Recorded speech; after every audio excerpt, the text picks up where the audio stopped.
তো বন্ধুরা, আজকে আমরা শিখব আইসিটির তৃতীয় অধ্যায়ের সংখ্যা পদ্ধতির বাইনারি থেকে ডেসিমেলে রূপান্তর, ডেসিমেল থেকে বাইনারিতে রূপান্তর।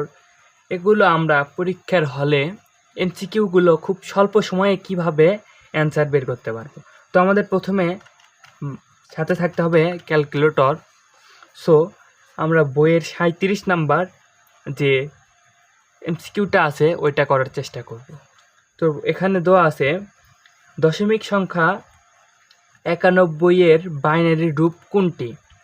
তো আমাদের প্রথমে কি করতে হবে, ক্যালকুলেটরের মুডে প্রেস করতে হবে। সো আমাদেরকে বের করতে হবে যে বেস কোথায় আছে। সো আবার প্রেস করব, এখানে 3 নাম্বারে আছে বেস, তো আমরা 3-এ প্রেস করব, 3-তে প্রেস করব। তো আমরা 3-তে প্রেস করার পর এখানে দেখতে পাচ্ছি যে 0-র ডান